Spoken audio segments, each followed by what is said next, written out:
I was going to say Happy New Year again, even though we already did that. Yeah. Here we are. We're back. It's still a Happy New Year. That's true. Yeah. That's true. We hope your January is going well. Reporting back from the game, we were not happy, but... Oh, yeah, I forgot about that. Yeah, it was fine. You know, it was a good game. That's all we can ask for sometimes.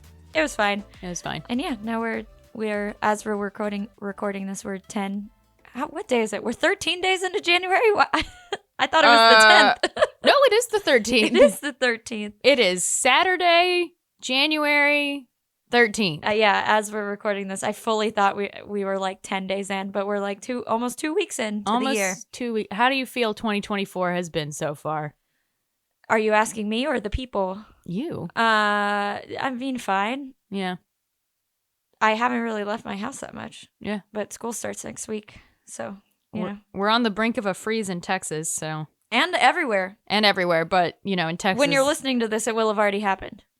Yeah, that's true, actually. Hope you're all okay. Hope we're okay, too. Maybe we're keeping you warm right now. I don't know. I went to H-E-B yesterday, not because I was panic buying, but because we really needed toilet paper. And then while I was there, I was like, well, let me grab some stuff just in case. Might as well. And there was some guy in the bread aisle, which I got one of the last loaves of bread, which was crazy. People just be buying bread whenever there's a crisis. People be buying bread. But one guy in the bread aisle had the nerve to be like, I don't understand why we're doing this. Like, 2021, the grid collapsed. That was a fluke. And I was like, dude, you better go knock on wood, like, right now. Also, not really. You're also here, man. Yeah. So... I know somebody in the aisle was like, I'm just trying to normal grocery shop. And I was like, you know, that's your fault. Yeah. You pick it up tomorrow then. Do a curbside order tomorrow. Yeah. I don't know what to tell you. But it took me a grand total of 42 minutes to get through the checkout line. Jesus Christ. That's terrible. I sent Ryan on Friday to get like the salmon and stuff we're going to cook tomorrow because I was like, I will not. Yeah. I will not be going. Yeah, I went yesterday after the gym and I should have known what I was getting into. But. Yeah. I do not grocery shop even when it's normal times. So you wouldn't catch me dead in a grocery store before a freeze. Yeah, it was chaotic. But yeah. Okay, so we're here to finally do our recap of our favorite reads of 2023. I feel like a lot of these we've mentioned on the pod before. I tried to choose ones that I hadn't mentioned that much, but we have some overlap. And then we're going to throw a few non-romance ones your way, and then we're going to talk about some books that are coming out this year that we're looking forward to, that I think none of them will be surprising to any of you. No, I tried to diversify a little bit in the list, but, you know, a lot of our favorite girlies release around the same time every year. Yep. And obviously, we're excited about it, so we're going to talk about them anyway. Yep, exactly. That's exactly right. Okay, so let's go through, because we mutually had the same, like, number one favorite romance book / number one favorite book of last year. Yeah, today we went to a book brunch hosted by friend of the pod, Tess, which was lovely. It was lovely. But the idea was that you were supposed to bring your favorite book you read last year, and Katey and I had to mutually decide that only one of us could bring our actual favorite book of the year, which ended up being me. Yeah. But our favorite book of the year last year, drum roll. I know. I feel like you're building suspense. Brr, brr, brr, brr. It was Mrs. Nash's Ashes by Sarah Adler, which if you listen to our episode, we adored that book. It was a extremely pleasant surprise. We just found it on... I think it was just like a Goodreads list of like books that are coming up.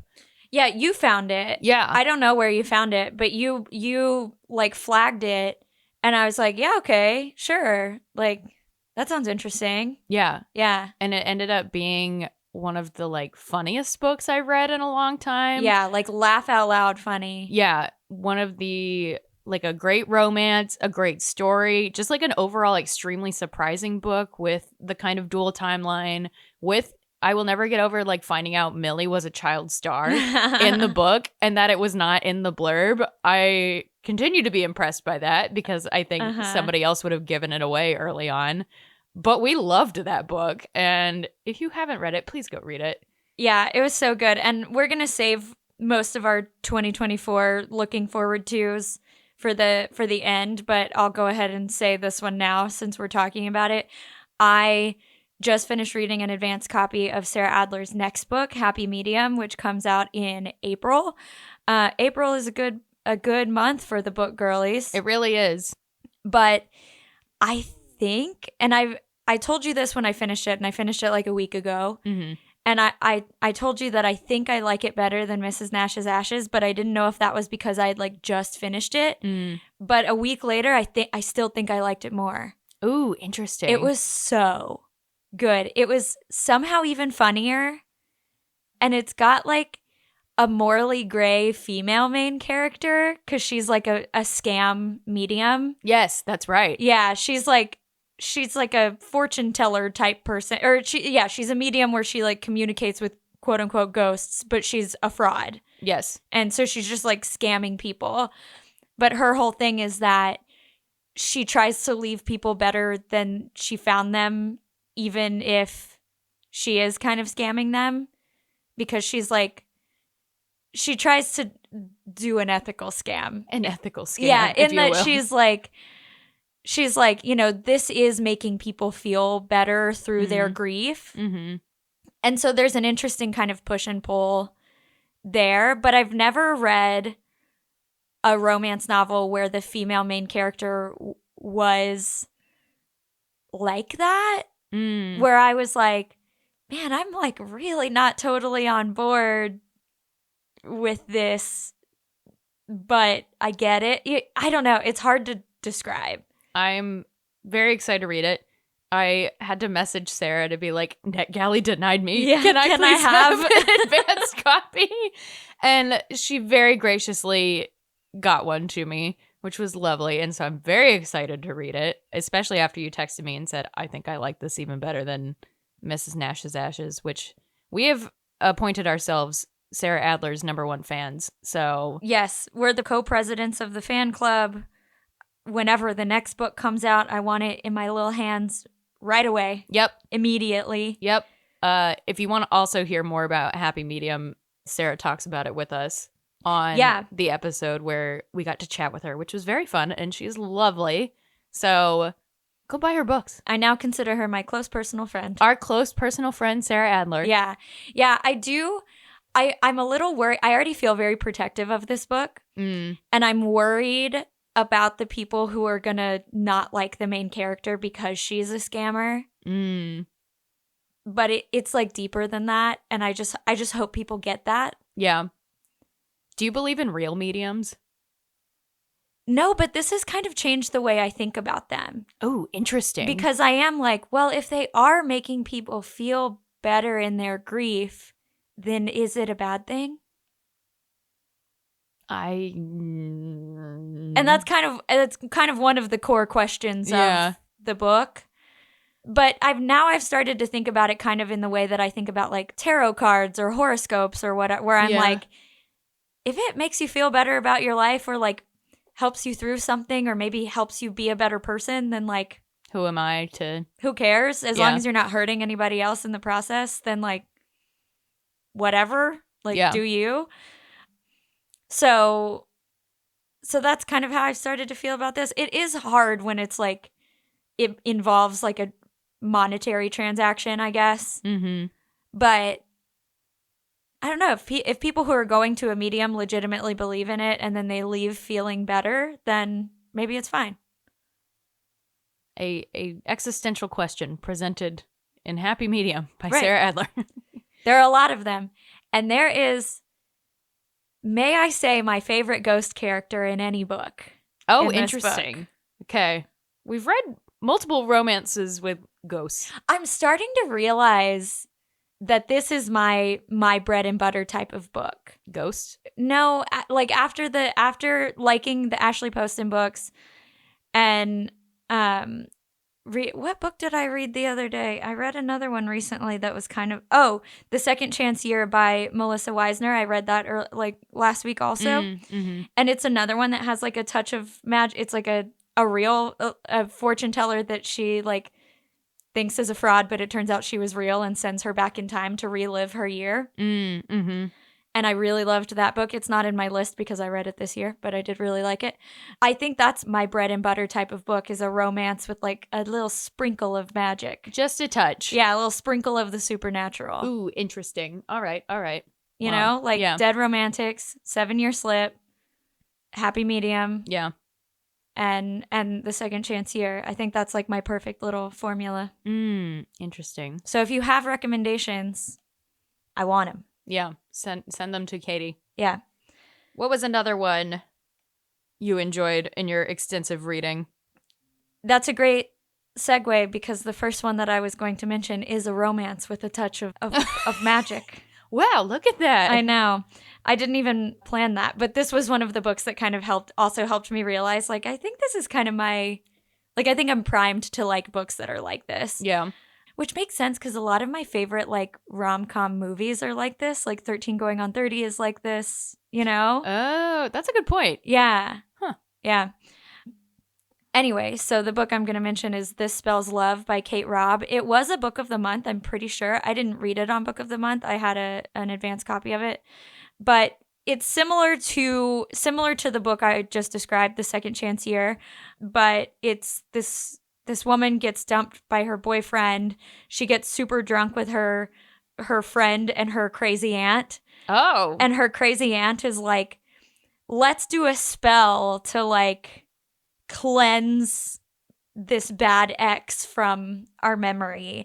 And it on its face is like a silly drunk thing you're doing with your kind of crazy family member, that you're like, yeah, this is like a, you know, like in Friends when they burn the shit in the trash can, they're doing like a little kind of symbolic. I was going to say in the Bewitched remake Yes. with Nicole Kidman. Yes, also that. Which is another terrible movie that I love, because for whatever reason I like watched it as a kid, so it's just like sentimental. But everyone hates that movie. Yeah.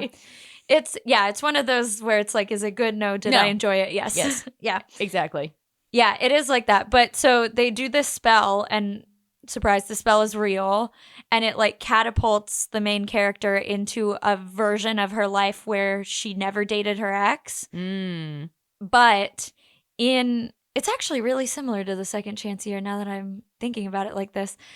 The night of this spell, the main character, it's supposed to be sealed with a kiss, and she like kisses her best friend, and then is like, do I like my best friend? Whoa. But then when she goes into her like new version of her life, she is not best friends with him.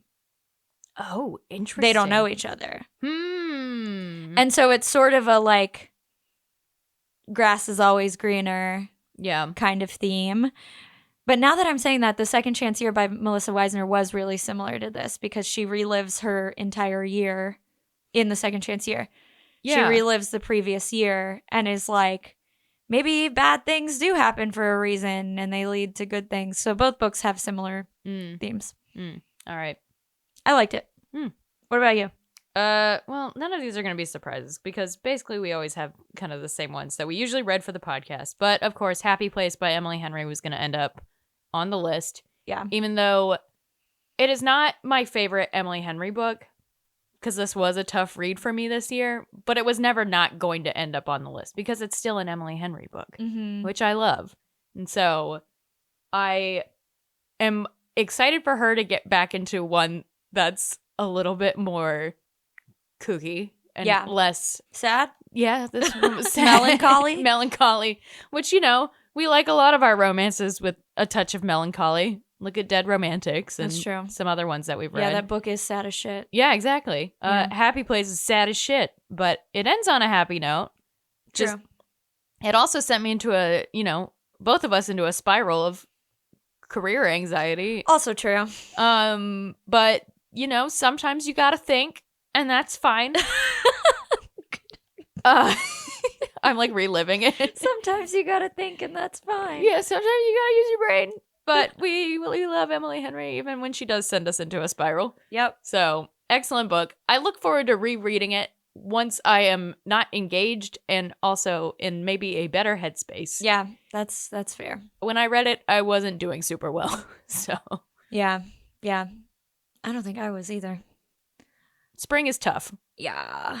Truly. Living is tough. Yeah, also life. Every season is kind of tough. Anyway, I have a Christmas romance that was Oh. on my top. It's not like super, super Christmassy, but it is Christmassy. That was a nice surprise.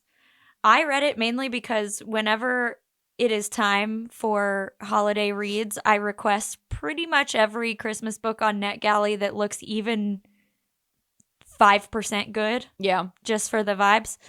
I read One Sweet Holiday by Lucy Day, and it appears to be the third in a series, but it's like one of those series where it's like different people in the same town kind of thing, just in the same world.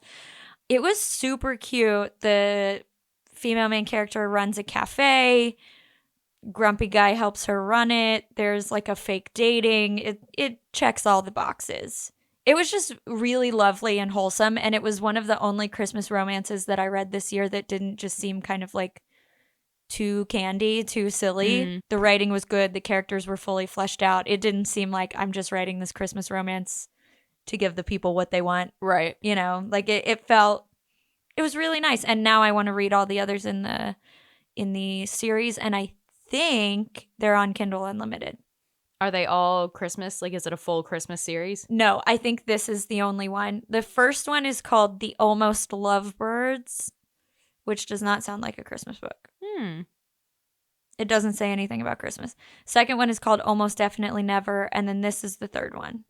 All right. But I really liked it. That is a pleasant surprise. Yeah, it was really nice. What you got?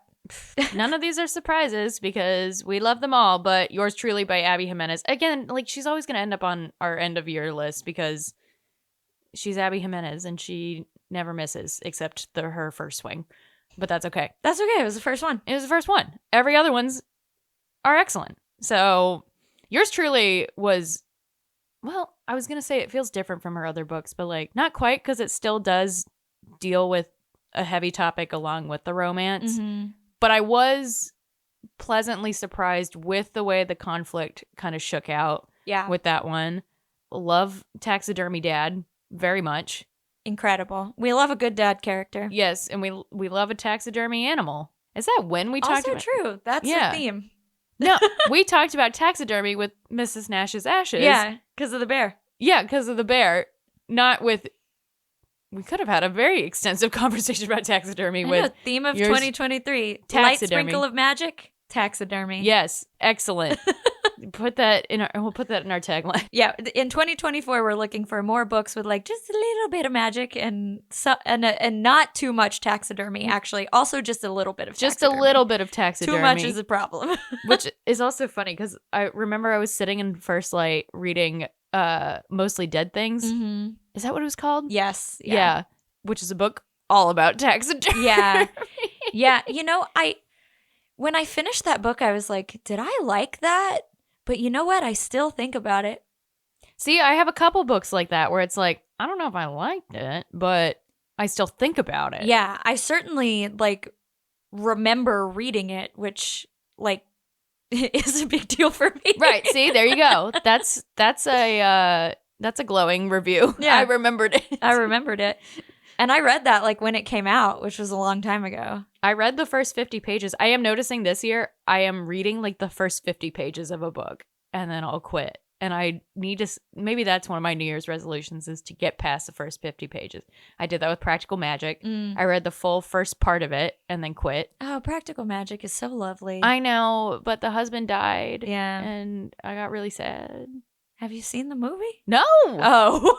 Katie, I've never seen a movie. I know. I don't know why I keep asking. Yeah, of course. I didn't even know Practical Magic existed as a movie, I think, until this year. And I was like, Sandra Bullock and Nicole Kidman together? Oh my God, it's really such a great movie. I know. Many have told me since I learned about it. It's one of the rare movies that I'll say is better than the book. Oh, fascinating. But that also just might be the fact that like I watched the movie growing up versus I just read the book last year. Okay, well, so regardless. What else you got?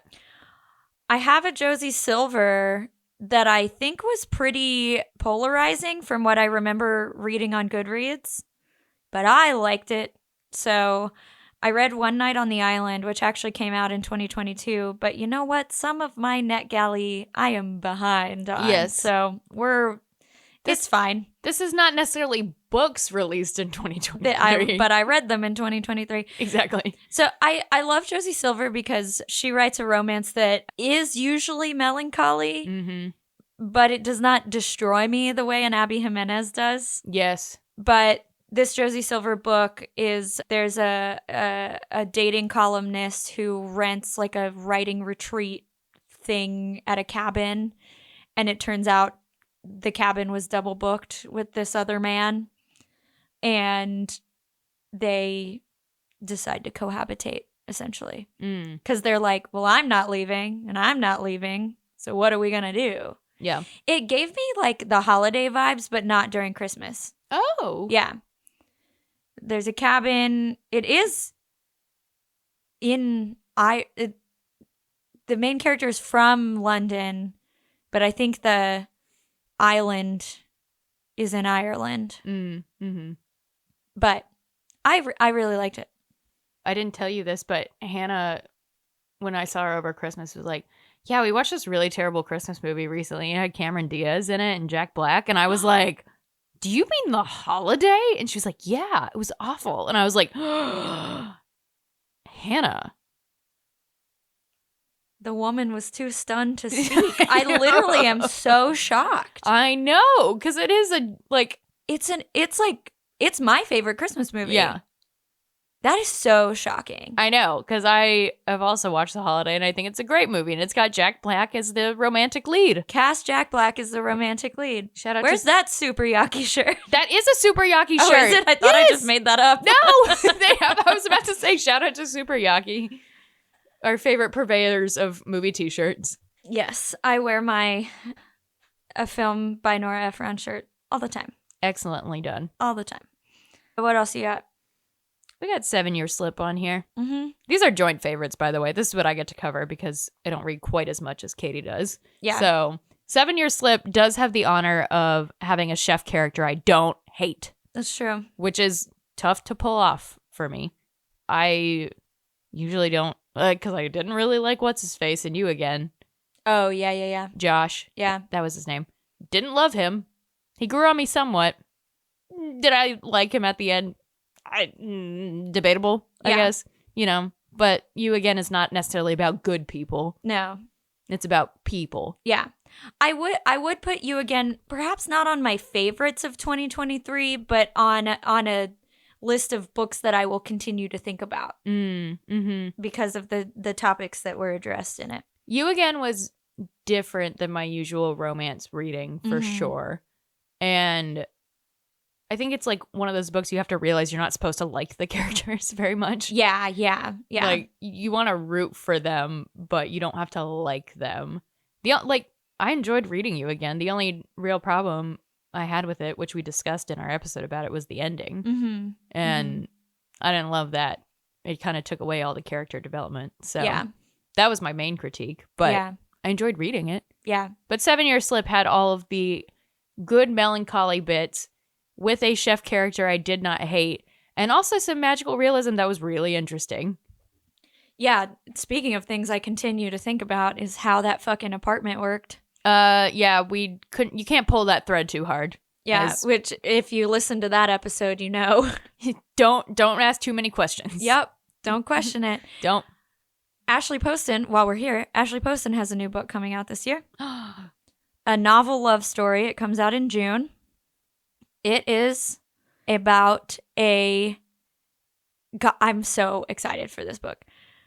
Actually, I just want to read have you read the blurb for it? Nope. No, we're not going to do this for all of these books coming out in 2024, but I want to read this for you because I want your reaction to it. Oh boy. Okay, here we go. Eileen Merriweather loves to get lost in a good happily ever after, the fictional kind anyway, because at least imaginary men don't leave you at the altar. She feels safe in a book, at home, which might be why she's so set on going on her annual book club retreat this year. She needs good friends, cheap wine, and grand romantic gestures no matter what. But when her car unexpectedly breaks down on the way, she finds herself stranded in a quaint town that feels like it's right out of a novel, because it is. No. What? This This place can't be real, and yet she's here in Eloriton, perhaps, the town of her favorite romance series, where the candy store's honey taffy is always sweet, the local bar's burgers are always a little burnt, and rain always comes in the afternoon. It feels like home. It's perfect and perfectly frozen, trapped in the late author's last unfinished story. Elsie is sure that's why she must be here, to help bring the town to its storybook ending. Except there is a character in Eloriton that she can't place, a grumpy bookstore owner with mint green eyes, an irritatingly sexy mouth, and impeccable taste in novels, and he does not want her finishing this book, which is a problem because Elsie is beginning to think the town's happily ever after might just be intertwined with her own. Ah! Put it in my fucking veins. Immediately. Once again, I will plead to the NetGalley gods. I want it, and I want it literally right now.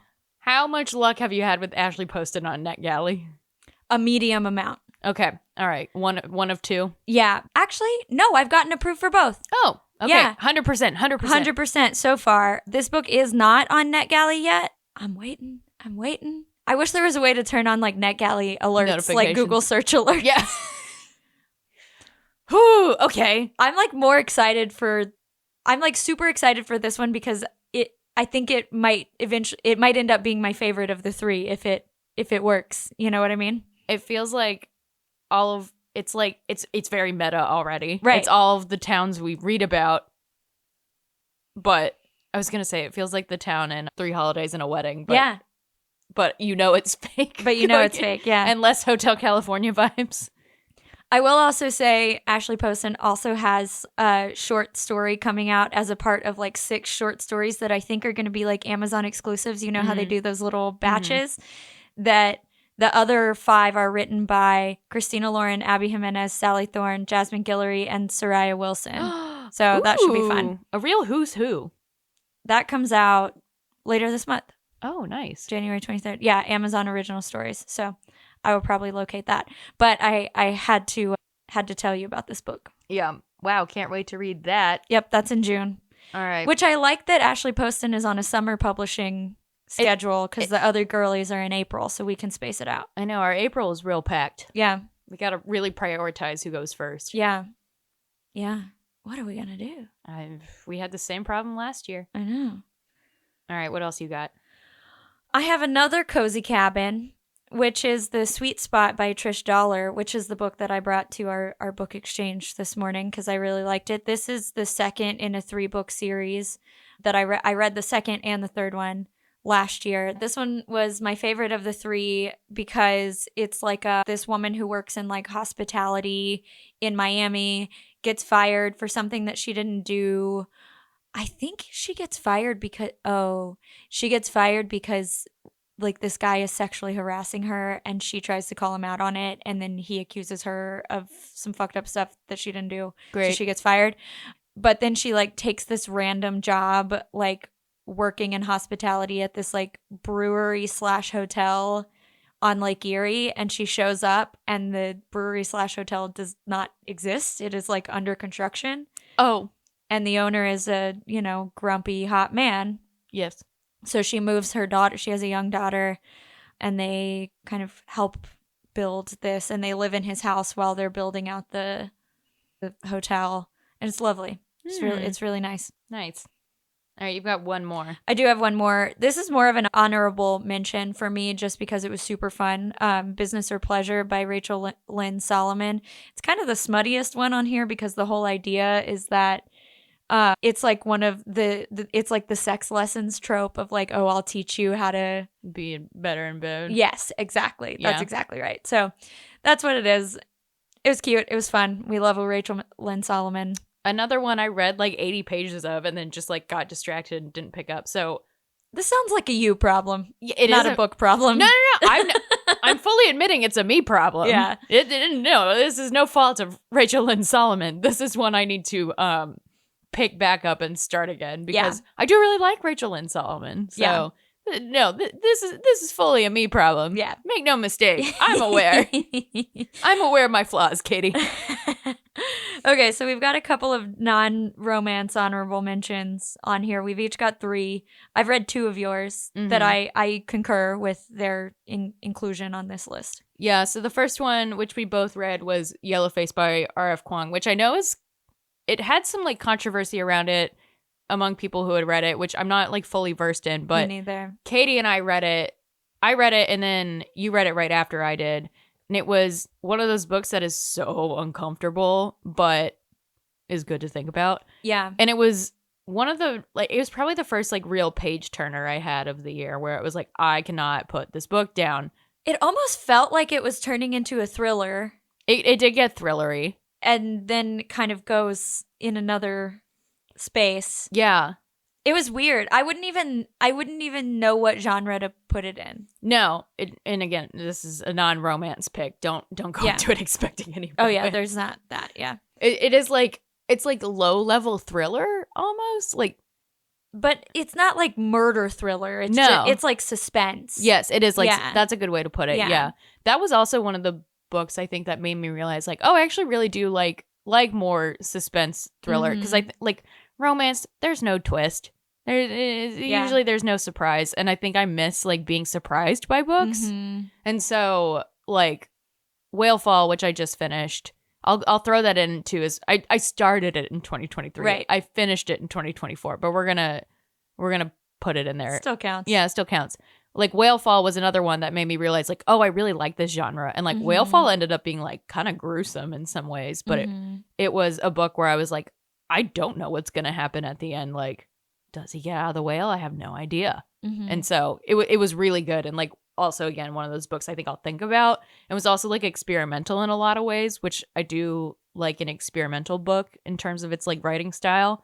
And I think I'm really interested when you read it, like what you think about it. But yeah, I got off the library wait list for it. I haven't started it yet. I have like 2 weeks left or whatever. So. It's gonna go quick for you. Yeah. It's a quick book, but it was maybe really that'll good. be my Monday day off ice storm read. Maybe I'll just charge through it. Yeah, you'll finish it quickly. It was like one where I like kind of struggled through the first third, not because I wasn't enjoying it. It's just like I hadn't gotten to like the suspenseful part, so it was like, oh, I'll put it down, pick it back up, put it down, and once I did get to the part where it was really suspenseful, I read like 60% of it in like one night, like under my covers on my Kindle. Nice. And yeah, it was really, really good. Yeah, I do hope to read all day on Monday, but I also do want to play The Last of Us Part 2. Yeah.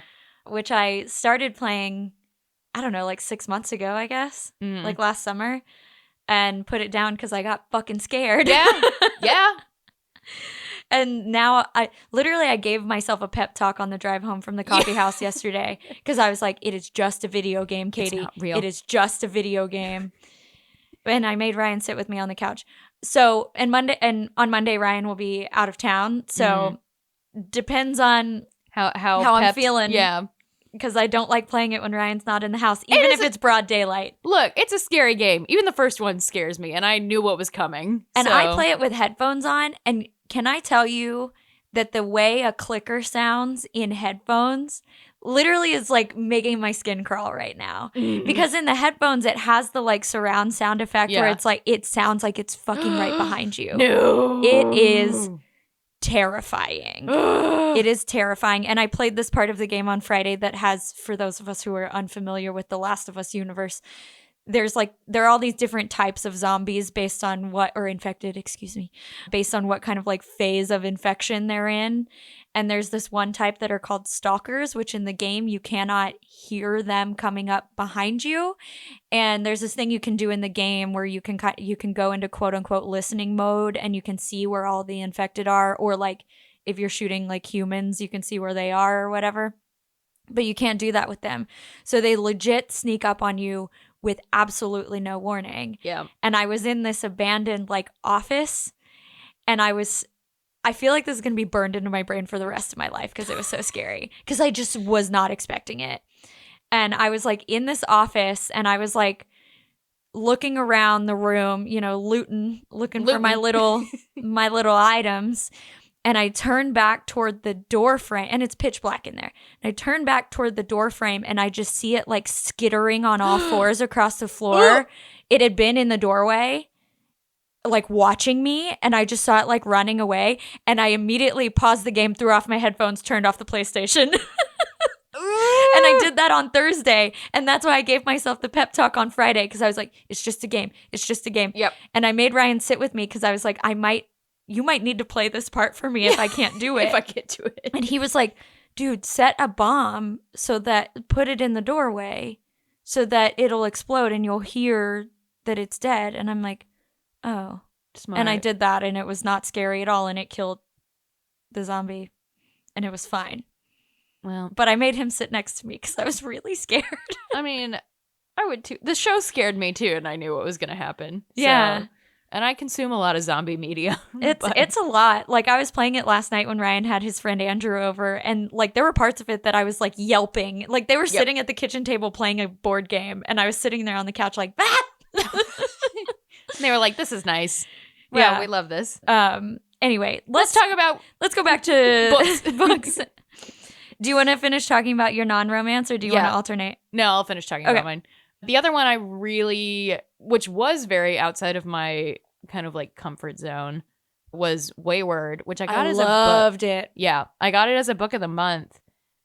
I don't remember what month it is and what month I got it, and now I really hope it was a 2023 book, but I'm pretty sure it was. I'm pretty sure. I think it was like mid-year sometime. Yeah. And it was one that I remember talking about it on the podcast because it was one that took me a long time to read. And like, there's no real reason it took me a long time to read, but it was like 3 timelines, 3 perspectives, definitely like magical realism. Cozy, but also not very cozy. Right. At points. Really good. It had like a cozy kind of setting. Yeah. At points it was very cozy, and also great ending. Yeah. So, great book. Yeah, it was a really good book. I think I read it around Halloween-ish. Yeah. I think you're right. Yeah. Because I think I read it in the summer. I think you did too. I remember reading it at the dog park for sure. But again, it did take me a while to read, for same kind of thing where it was like the first third I was struggling. See, this is a me problem. I know. I don't know what it is, but I did finish it, and I really enjoyed it. Maybe you need to give yourself like I'm going to sit down and read 50 pages tonight or something. Like, maybe you need to, like kind of be like, I'm going to read from this page to this page before I put the book down, and tomorrow I'm going to do another 50 pages or whatever. Maybe so. And then my last one is Mouse by Art Spiegelman, which I knew a lot about, but I had never read fully. I took a class on comics in college, and I loved that class. One, because I wanted to be a cartoonist as a kid. It was like my dream for a long time. That's cute. Do you not know that?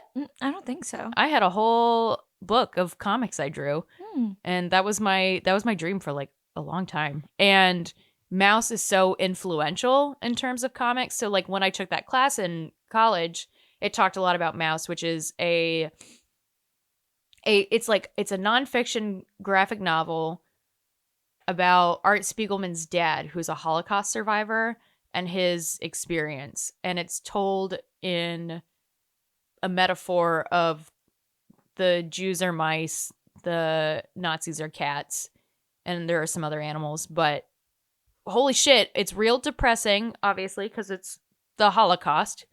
But it is extremely well done, and I think it's very worth reading. One, if you're interested in graphic novels at all, this one was so... It came out in the 90s. It was like the first graphic novel to win like a Pulitzer or something like that. Some big award like that. It was like the first graphic novel, and it became really influential in that medium of like, oh, we can do like more nonfiction stories, more serious stories in graphic novel form.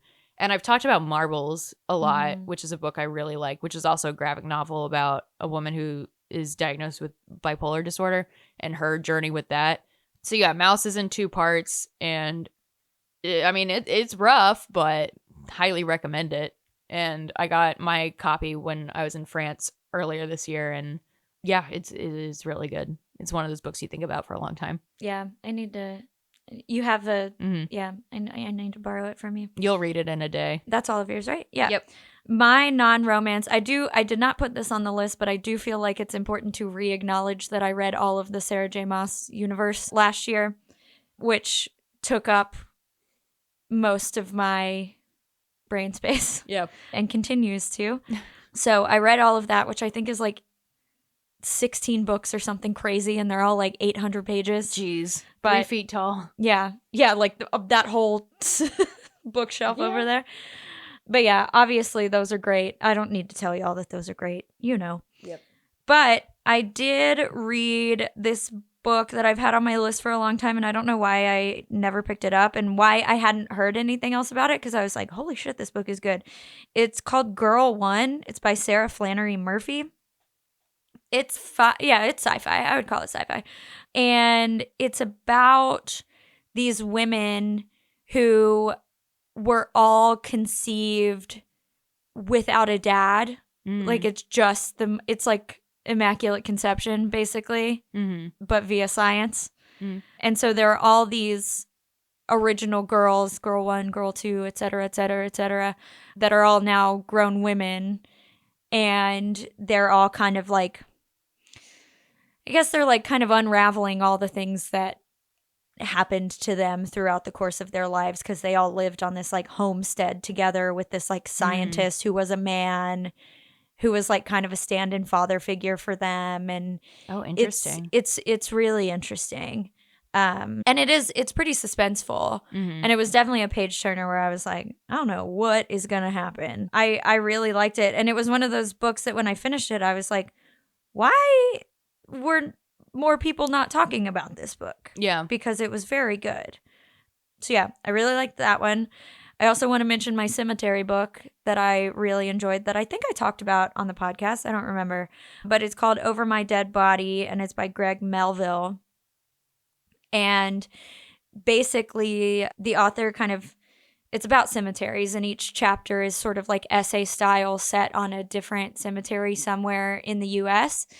And it's basically, it kind of tells the story of American history through the lens of cemeteries, because like I didn't realize how important cemeteries were, I guess.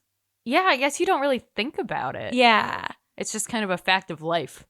Yeah, and so there's a lot of interesting stuff wrapped up in cemetery history, with like racism and how poor people were buried, and how cemeteries are kind of the main reason we have public parks, because there was this cemetery that was built in Cambridge that I've been to, and is actually my second favorite cemetery. Maybe my first. I don't know. It's a good one. That is so beautiful that whenever they made it, afterward they were like, you know, it'd be really nice to have these like public open spaces for people to hang out in. Yeah. Great idea. Yeah. Yeah. So yeah, it's super good. And it was a quick read. So I really like that one. And then I read Emily St. John Mandel's Sea of Tranquility, which every book she's ever written is one of my favorite books. This one is on my list, and it's like, I feel like I have to be in a certain headspace to read it. But yeah, her books are tough Yeah. to read, but I really, really love them. She's one of my favorite living writers. She's like one of those authors that not only will I instantly read her books, but I will instantly like purchase them to own. Yeah. Every time. Yeah. And Station 11 is still one of my like very, very, very favorite books, even though I read it during the pandemic, but it was very healing to read it during the pandemic. So I tell people I read that during the pandemic, right after I read The Road during the pandemic, and they're like, what the fuck is wrong with you? Like, look, I don't know, but it worked for me. So leave me alone. Yep. Yeah, I adore her, and Sea of Tranquility was great. The Glass Hotel by her is my favorite of hers, but you know, there's not a single bad Emily St. John Mandel book. Yeah. Okay, so we talked a little bit about 2 books that are coming out next year that we're excited for. We talked about Happy Medium, and we talked about the new Ashley Poston. But as Abigail said, all our favorite girlies are putting out books. We got Funny Story by Emily Henry, which she has said when she started writing Happy Place, she wanted to write kind of like a kooky version, like a slapstick comedy as a romance. And she realized writing Happy Place, like Happy Place was not slapsticky enough. So Funny Story is supposed to be slapsticky. Yeah. And so I'm really excited to get back into like funny Emily Henry. Not that Happy Place wasn't funny at points, but Like, I think People We Meet on Vacation is very funny. Mm-hmm. Beach Read is also very funny at points, but also, like, I think People We Meet on Vacation is the one that is the most funny on its face. Right, like actual laugh out loud funny, where Yeah. I feel like Beach Read and Book Lovers are funny in that the characters are funny. Yeah. Like they're witty. Yes. Yeah. Yes. All of her characters are witty. Yeah. But I mean, obviously, we're very excited for Funny Story. Yeah, of course. And we're going to talk about it. Of course. Everyone loves the Emily Henry episodes that we do. I know, they're our most popular episodes, Yeah. so if that's what the people want, we will keep doing them. We have discussed rereading Beach Read for an episode, which we probably do this year because I would like to talk let's about do it. that. We talk about it so much that Yeah. we should do an episode about it. I did reread it last year. I listened to the audiobook, which I had never done before, and it's great. It's Julia Whalen. Obviously, it's great. We love her. Yeah. We love her. Yeah, Funny Story is she gets like left at the altar. You know, I mean, it doesn't matter. I'm going to read it anyway. Yeah. Yeah. And that comes out in April. Yes, it comes out April 23rd. And yes, her fiance leaves her. Yeah. And That's right. then she's stranded in Michigan. That's right. Yep. Yeah.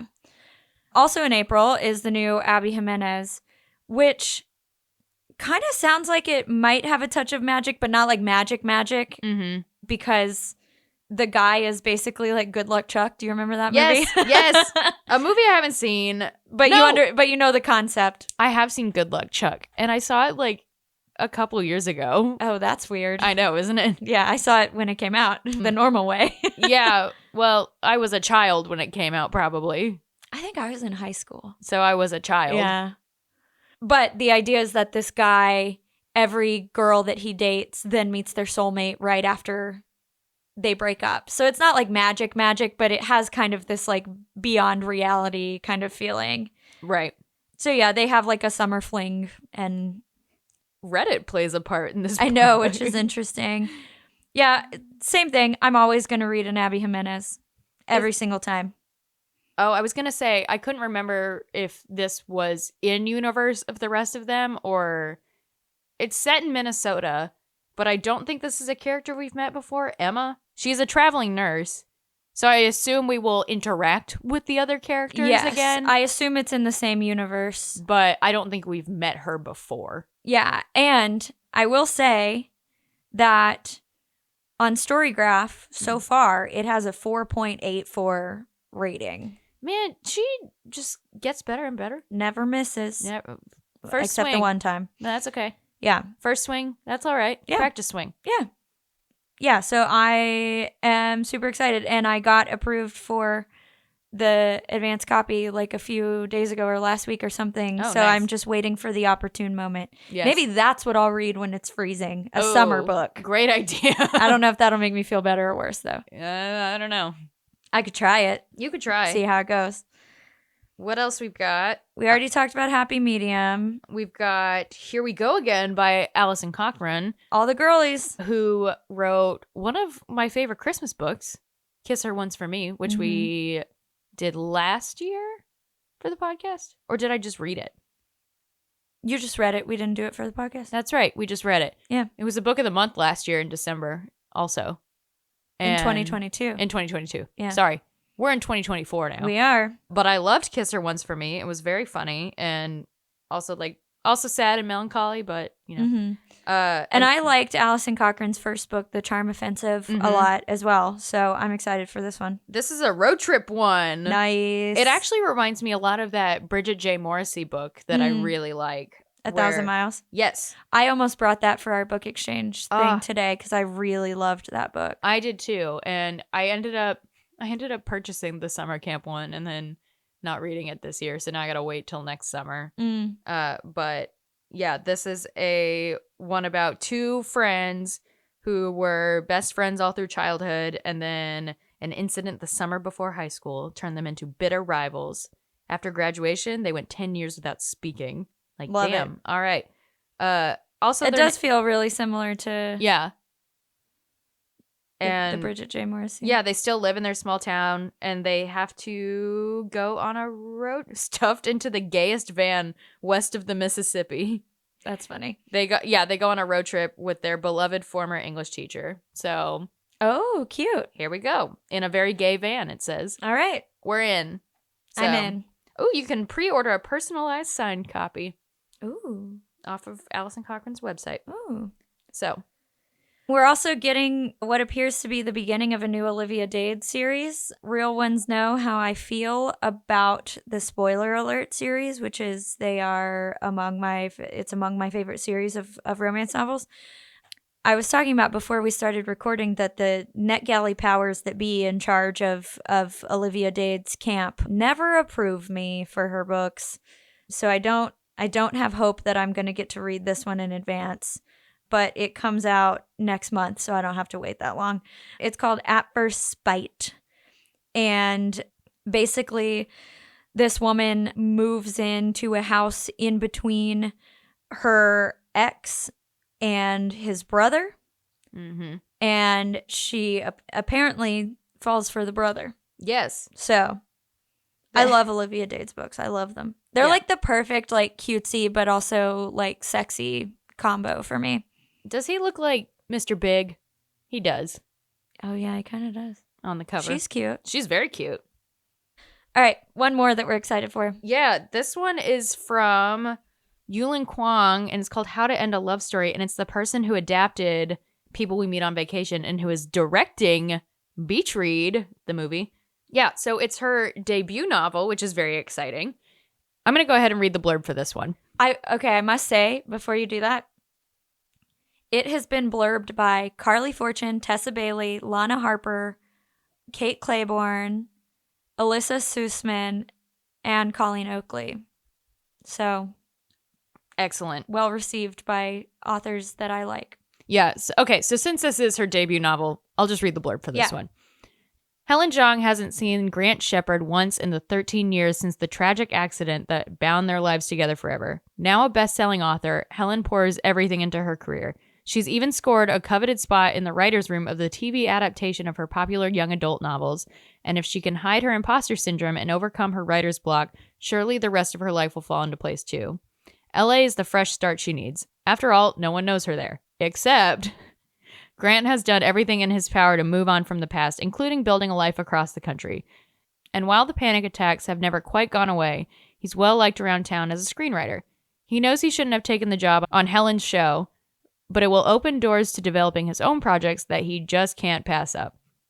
Grant's exactly as Helen remembers him, charming, funny, popular, and lovable in ways that she's never been. And Helen's exactly as Grant remembers too, brilliant, beautiful, closed off. But working together is messy and electrifying, and Helen's parents, who have never forgiven Grant, have no idea he's in the picture at all. When secrets come to light, they must reckon with the fact that theirs was never meant to be any kind of love story. And yet, the key to making peace with their past and themselves might just lie in holding on to each other in the present. I love a second chance. Dang, the first review, which, you know, is on Goodreads and whatnot, but like somebody saying, this is my favorite romance book ever. So. Emily Henry gave it 5 stars. Oh, of course she did. Emily Henry is generous with the 5 stars on Goodreads, I will say. She is very generous. But it's possible because she's an author and she knows how hard it is to write a book. Yes, yes. We never don't appreciate the work it takes to put words on a page. Yeah. Yeah, this sounds really good. I just requested it on NetGalley as you were reading the blurb. So, again, prayers to the NetGalley gods that be, although this is published by Avon, which normally does approve my stuff. Interesting. Well, we had such great luck with Mrs. Nash's Ashes from a debut author that, I don't know. Yep. Maybe this will be our Mrs. Nash's Ashes for the year. Yep. From a debut author. There's also a new Carly Fortune book this year. There's like a new Amy Lee. All the girlies are publishing this year, which I'm just thrilled about. Obviously, there's going to be like 5 new Tessa Baileys that we don't know about immediately, but there will be. Yeah, there's already like 1 that we know of, or 2 that we know of. There's a new Kate Claiborne. There's a new Sarah Adams. There's a new Sarah Hogle. There's a new Jen McKinley. There's a new Christina Lauren. There's a new Annabelle Monaghan. Chloe Lisa. A new Christina Forrest. Rebecca Searle. All kinds. Gwenda Bond. My girl. Tia Williams. Allie Hazelwood, if that's your thing. Yeah. Gonna be a good year. Good year for books. Good year for books. Every year's a good year for books. Every year's a good year for books. Yeah. What are you reading right now? Well, You made me reread Looking for Alaska, so I'm Nice. reading it right now. Sorry. That's okay. I mean, yes. Sorry for what you're going through. Sorry, but yeah, I haven't gotten to the halfway point yet. So Yeah. But man, I forgot how like vividly written it is. It's so good. And I'm mad that it's his first book too, I know. and that it is so like vivid. And no, I still love it just as much as I did the first time I read it. So. He was younger than us when he wrote that book. Man, fucking. He was like 24. All right, cool. Yeah. That's fine. If you want to feel bad. Yeah, I'm gonna feel bad now, but that's okay. Yep. Thank you, John Green, for this book. Yeah, because it's a great book. We love this book. And then I also just got off the wait list. I haven't started it yet, but it was a TikTok recommendation from a girl talking about all of the books that she read in one day. So I was like, page turners. Okay, maybe I just need to like kickstart the year with like some real page turners of like books I'm surprised by. And this one is called The Dinner by, hold on, baby. Oh, it's ready to borrow. This is The Dinner by Herman Koch, and it's a suspense novel, and I believe the whole book only takes place over one dinner, and it's between two sets of parents where each of them have a 15-year-old son, and they're talking about their kids in this like one horrific act that took place, and like sounds like it's possibly them like making a plan of like what they're gonna do about it and stuff like that. So I'm excited to read it because it sounds up my alley in terms of suspense, but also like weird family dynamics. So I'm excited to pick that up. I added myself to the library waitlist when you mentioned it earlier. Yeah. It sounds good. I know. When I heard about it too, I was like, I bet I'll like this book. I bet Katey would like this book. So I'm excited to read that one. But right now I am in Looking for Alaska, which won't take me long to finish again. Yeah, but I read it when I read it on New Year's Day, just in one sitting, basically. It took me like 3 hours or something. Yep. I'm juggling a few, as I do, all of which I'm enjoying immensely. I finally got off the library waitlist for the Britney Spears book, so I'm reading that, which is making me real sad. I'm sure it is. Yeah, so there's that, but I am enjoying it, obviously. Hannah got it for Christmas. I'm looking forward to her thoughts about it. I feel really bad for her. But yeah, it's sad. It's sad as fuck. Yeah. But on a happier note, I'm reading How to Fake It in Hollywood, which is a book that you really liked, I think 2 years ago. Yeah, I read it in 2022. Yeah. And I did really like that book. Yeah, so I'm really enjoying that. I'm working my way kind of through a backlog of stuff that it was like old advanced copies on NetGalley that I either forgot about or just like didn't prioritize for whatever reason. So that's one of those. And then speaking of NetGalley, I saw that the last book in the Bergman Brothers series by Chloe Liza is coming out this year. I think really soon. Oh, it's in April also. And I requested it on NetGalley, and then I realized that there were 2 other books in that series that I hadn't read. And I really like this series because there are a lot of characters that are like differently abled. And it's like a really good representation, but I'm also like kind of learning about different people with different disabilities, it feels educational, but it's also like romance candy at the same time. Yeah. And the book that I'm on right now is the 5th Bergman Brothers book, which is called Everything for You. And it is a queer romance between 2 men who are soccer players for the LA Galaxy. Oh, yes. In their world, the LA Galaxy are great, which is not the world that we live in. Not right now. But good for them. Yeah. It was just very funny when they were talking about winning the MLS Cup, and I was like, okay. All right. Sure, if you think so. But one of the characters, the Bergman brother character, is this like kind of sunshiny, happy-go-lucky guy, like in his like 20s, I think, and the love interest is this Roy Kent-like character. And I was reading this book, and I was like, this had to have come out after Ted Lasso existed. And it did. It came out in 2022. Okay, there you go. So I was like, if this was written before Ted Lasso, this is amazing. Yeah. Because this man is basically like American Roy Kent. like down to the storyline almost. But I'm attracted to Roy Kent, so Yep. in a weird fucking way, which I think is kind of the point of his character. Yeah. But the book is really, really good. And I just forgot how much I like her writing and how much I like these books. And this is one of the books that is like the exact split of romance and spicy that I like. Like the spicy scenes, it's not like too over the top. Yeah. But there's enough of them sprinkled throughout and they're really good. So all right. it's like it's like my ideal kind of mix of romance and a little something something. All right.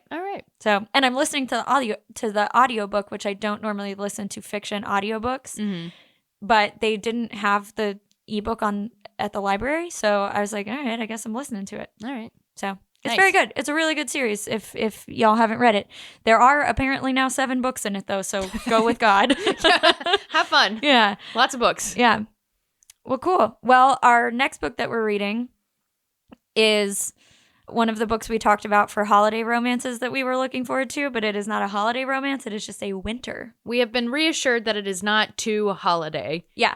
There is an aspect of it that is holiday, but it is mostly just winter. Yep. So we are reading, I talked about Josie Silver earlier, which was not even on purpose, but we're reading A Winter in New York by Josie Silver.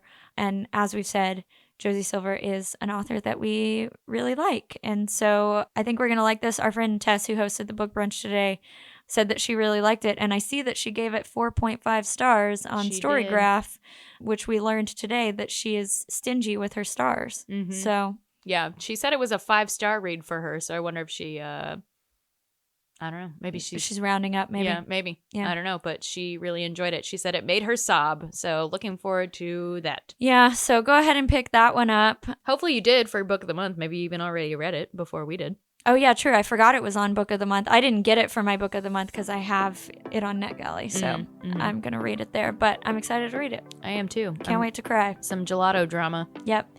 And if y'all have books that you want us to read this year, maybe some releases that you're excited about, let us know. Yes, please let us know. Yeah. Otherwise, we're just going to do what we want to do and read Emily Henry and Abby Jimenez and Sarah Adler. Yeah, that's what you can count on us for. Yep. That's what we're here for. Yep. All right. Bye, y'all.